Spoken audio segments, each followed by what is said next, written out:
Today we shall be taking you to Halebudu and have a look at the beautiful Hoyasala temple. At present, we are standing outside the Hoyasala temple and having a look at the outer walls and the beautiful sculptures carved on the outer walls of this temple.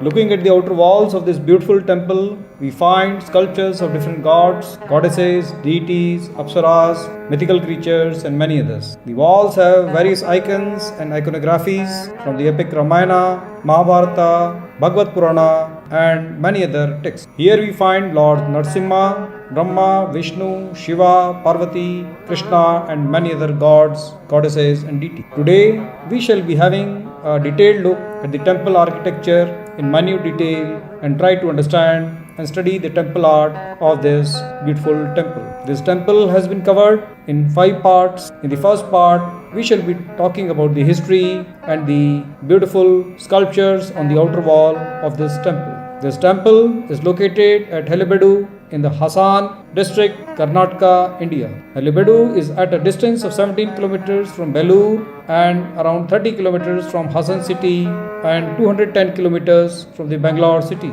This is one of the most beautifully constructed temples of ancient India and a pride of the state of Karnataka, India. The construction of this temple was started by Ketamalla, a minister of the Hoyasala king Vishnuvardhana, who ruled between 1108 to 1142 AD.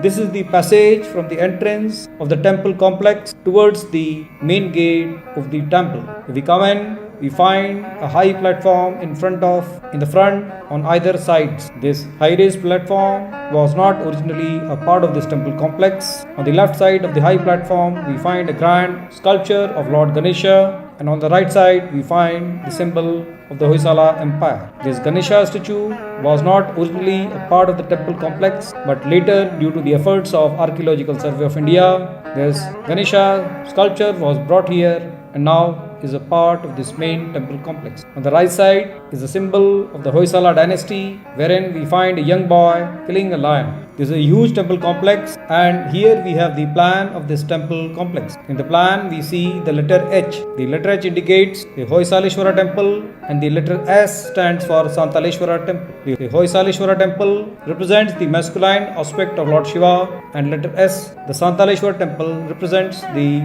feminine part of Lord Shiva. The Santaleshwara temple was sponsored by the wife of the king Vishnuvardhana called Santala Devi. This temple also has 2 Nandi Mandaps shown by N1 and N2. The Nandi Mandap N1 has a sun temple dedicated to the sun god Surya. There was a time when this temple had a tower or a shikhara made up of bricks. However, over a period of time, it has now collapsed. Now the roof appears to be flat. These 2 temples face east and face the morning sun rays. The stone used in this temple construction is a soapstone, which is also known as greenish schist or chloritic schist. The soapstone is soft when it is inside the ground, and when it is taken out, after it interacts with the environment, the stone becomes harder.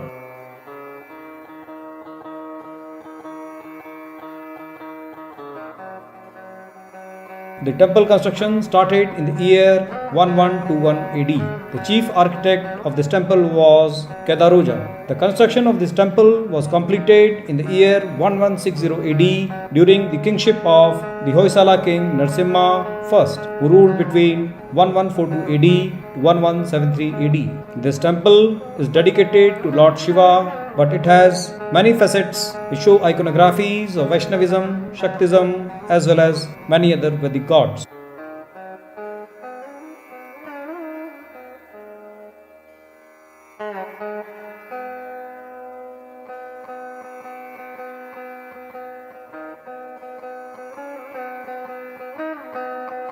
The entire temple is built on a higher platform, also called a Jagati. If we look at the temple from the top, we find the plan to be a typical star pattern. Now in front of us, we find 2 mini edicules or smaller temples. When we look closely at the smaller temples, at the bottom we find a layer of elephants, and above that some horses and lions have been made. 2 huge gatekeepers or dwarpalas have been made in front of the temple, and they greet the visitor. The carving and the ornamentation of these Dwarpalas is very intricate and very beautiful. We shall be having a closer look at these Dwarpalas or gatekeepers separately and study their detailed artwork in the part 3 of this temple series. Here at the entrance of the gate, on the left side top, we find a beautiful lattice work in which a jali work has been done wherein so that the sunlight can enter the temple complex. The top of the pillars have sculptures of very beautiful women, also known as Shalabhanjika or Madanika. Similar figures are found in the inner mandapa as the capital of the various pillars. Above the entrance is the sculpture of Lord Nataraja, and we find mythical creatures on both the sides. Along with the mythical creature Makara, which is a sea creature, we also find various attendants of Lord Shiva, who has been shown here as Nataraj. This is the entrance gate of the main temple hall, and we shall be going inside this inner temple complex and have a look at the various deities and Garbhagriha and the Antarala in the part 4 of this temple series. These are the outer walls of the temple, and from here we find that the Jagati or the raised platform has been made. This Jagati or the raised platform is also used for circumambulation or parikrama of the temple by the devotees and the visitors who visit this temple. Here we find different horizontal bands which have been made with some of the most beautiful carvings which can be found anywhere in India. Just above the intricate carvings on the horizontal bands, we find large sculptures showing different deities, gods and goddesses. This is probably the most beautifully carved temple in the entire India. In this temple, we find around 340 huge sculptures having heights from 6 to 8 feet, which have been very intricately carved. They show various events from Ramayana, Mahabharata and the Bhagavata Purana. This type of artwork is very difficult to find anywhere in India, not only in India, but maybe in the entire world. The first horizontal band is that of elephants. The king is supposed to be as powerful as the elephants. The second layer is that of lions, ferocious lions, and the king should be as brave as a lion. The next level shows powerful horses and then some scenes from a typical war or a battle. Here we find the beautiful sculpture of Lord Shiva and his wife Parvati sitting on their vehicle, Lord Nandi the bull. Lord Nandi the bull seems to be annoyed, as can be seen from the expressions of anger in his eyes. There is a lot of opposition from Nandi because normally only Lord Shiva sits on his vehicle. This time both are seated on him, and hence his expression of consternation. The ornaments of the gods and goddesses look very beautiful. We will now try to slowly cover all these sculptures on the temple which have been depicted from various epics. Let us now go to the other icons and try to study them, appreciate them, see their construction and their location during the Hoyasala Empire. Apart from this beautiful Hoysaleshwara temple, many other such similar temples were constructed. Two other temples which come to our notice is the Chennakeshwar temple at Belur and that of Keshwa at Somnathpura are another two beautiful examples of temples constructed during the Hoysala period.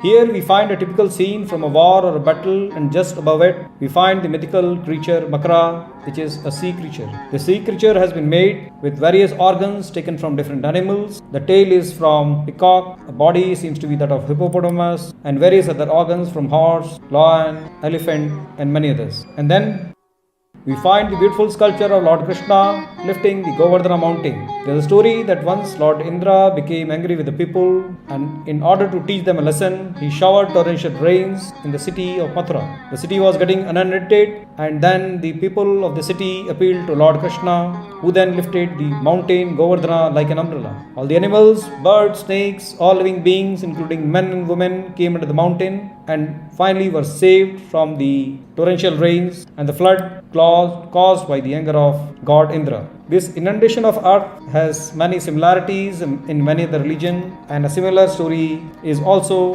appears as the Noah's Ark in Christianity. Here we find different types of animals, birds, gods, men, women, cows, buffaloes, and almost all types of animals below the mountain taking shelter under the Mount Govardhana lifted by Lord Krishna. This is a very detailed carving, and these type of sculptures of this scale and intricacy are rarely found in any other temple in India. Here we find two beautiful women have been carved in the corner, and we find one of the women holding a child. The face of the child is not beautiful, and the reason for making this child like this is not known to us. The ornaments of these ladies, their bodies have been made very beautiful. Every feature of their body looks uniquely beautiful.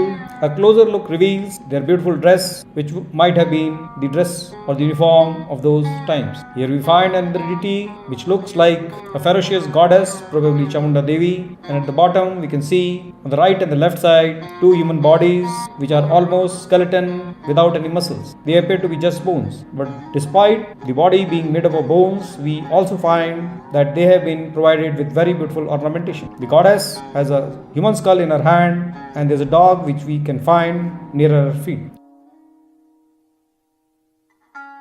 The Hoyasala kings constructed more than 1,000 temples, and presently less than 350 temples are available in this area. Here again, a similar sculpture of a female ferocious goddess is shown in a similar manner. Likewise, above, all beautiful men, women have been made, and their dresses and costumes have been very beautifully depicted.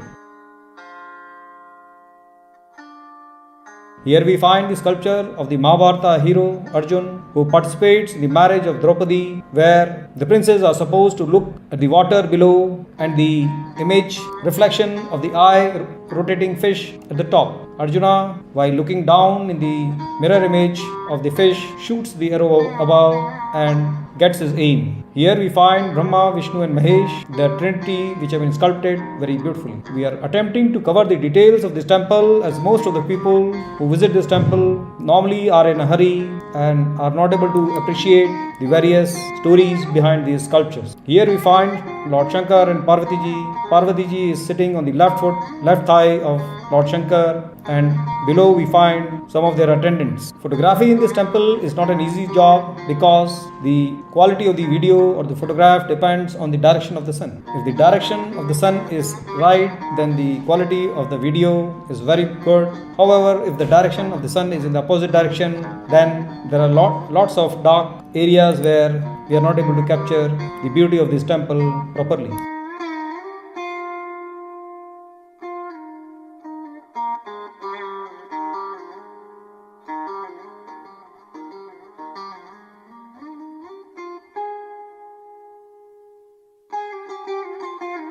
Here we find the image of Lord Brahma, who has been shown with 3 heads. In this beautiful panel, we find the incarnation of Lord Vishnu, which is called the Narsimha avatar. Here, Lord Vishnu took the avatar of a man lion, and he, on the call of his disciple Prahlad, he killed the demon Hiranyakashipu. Here we find many images of Lord Krishna in his various forms. One of the most common image in this temple of Lord Krishna is Krishna playing the flute.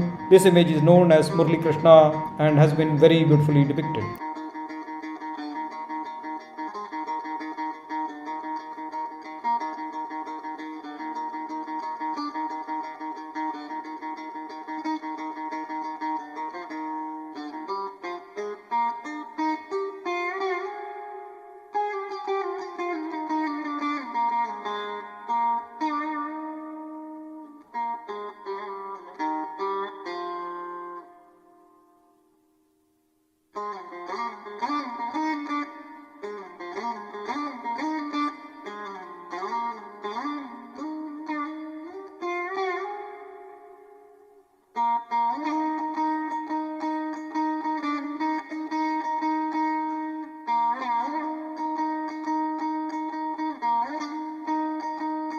Here we find another incarnation of Lord Vishnu known as the Vaman avatar. It is said that there was a king called Bali who used to grant any wish of any person. Lord Vishnu took the avatar of Vaman and he asked Bali to give him land which he could cover in 3 steps. Bali agreed, and Vaman, the Brahmin, in the first step covered the entire earth. In the second step, he covered the sky, and when he was taking the third step, the counselors of Bali tried to stop Vaman, wherein the Vaman advised Bali to go to the Patala. That is how he was shifted from earth and spent his balanced lifetime in the Patala, that is the nether world. Here again, we find one more deity, the ferocious aspect of the Devi, probably Chamunda Devi here. Here again, there is a huge panel of Lord Ganesha, and nearby we find probably Lord Vishnu and Nagdevta which have been made very beautiful. Most of these panels are 7 to 8 feet tall and very wide, and one of the most beautifully carved temple panels here in this temple. This temple has more than 350 such panels which depict various aspects of iconographies from the Indian epics Mahabharata, Ramayana and Purana.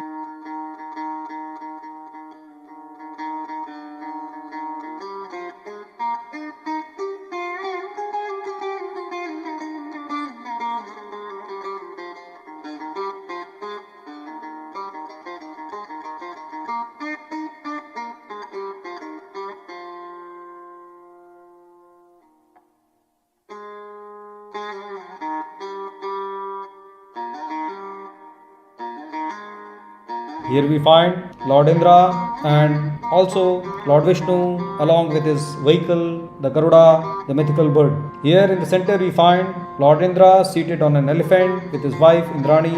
On either side we find Lord Vishnu with Garuda. When we have a closer look at Garuda, we can find that the vehicle has been made man-like. However, he has been shown to have wings and his nose is shown like a typical beak of a bird. It is generally believed that the Deccan Sultanate had attacked this place twice and broke down most of the sculptures here. However, when we had a detailed look at these various temple idols and sculptures, we did not find any sign of systematic damage to the various sculptures here. Whatever damage we found was generally because of environmental factors, and that too the damage was mainly limited to the 7 horizontal bands where soapstone has been used and the nature of carvings were very intricate. In this temple, Lord Shiva has been shown at 40 places. At 8 places, Lord Shiva has been represented as Uma Maheshwara. At 25 places in this temple, Lord Shiva has been shown in his Nataraja form. At one place, he has been shown in his avatar as a Dakshina Murti, and at 6 places he has been shown in his Bhairava form. So Lord Shiva has been shown at 40 places. Similarly, as a part of the Shakti tradition, Goddess Kali and Parvati and Mahishasura have been shown at 18 places. This temple has adequate representation of Lord Vishnu, wherein at 15 places he has been shown in his seated position where he sits on the Shesha, and at 12 places Lord Vishnu has been shown as a Krishna Avatara. At 2 places he has been shown in his Vara form.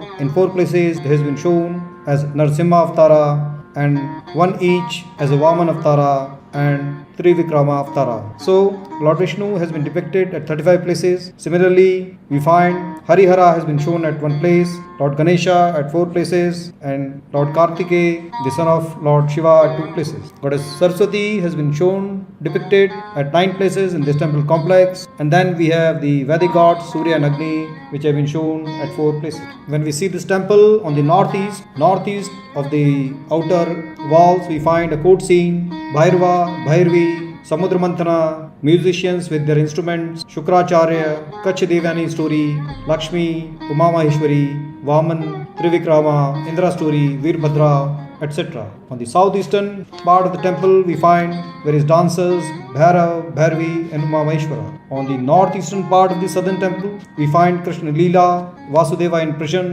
newborn Krishna, Krishna killing the demon Putna, Krishna stealing butter, Krishna playing the flute among the animals, Krishna and Pradyumna, Krishna lifting the Govardhana mountain, Yudhishthir and Shakuni playing the dice, Kichak molesting Draupadi, and the Bhima Kichak fight. Similarly, on the southeastern part of the southern temple, we find the Bhishma Parv, the Drona Parv, Vishnu standing, dancers, musicians, Arjuna's victory over Drona. On the southwestern part of the southern temple, we find victory of Pandavas, the Mohini legend, Dakshinamurti, Uma Maheshwara, Tandaveshwara, Vishnu, Arjun, Shiva meeting Bhima, Bhagdatta tale, Bhairava, Ganesha, Vishnu, Vaman, Shiva Parvati, marriage, and many others. On the northwest of the southern temple, we find reclining Vishnu with gods and goddesses, Prahlad, Krishna, Hiranakashyap, Narsimha, Mohini as Bhairavi and Bhairava, Ram, Ravan war, Indra seated, Brahma and Saraswati, Karna Arjun, Bhim Dushashan, Uma Maheshwara, Ganesha. On the southwest of the northern temple, we find Lord Brahma, Vishnu, Mahesh, Arjun, Kamrati, Parvati doing yoga, Lord Shiva infatuated with Mohini, the golden deer, Hanuman Sugriv, Ram killing Vali, Hanuman giving a ring to Sita Mata, reclining Vishnu on Shesha, Vaman Avatar, Shiva Ganesha dance, 12 Adityas of Vedas, Arjun Bhishma, Shiva Mohini.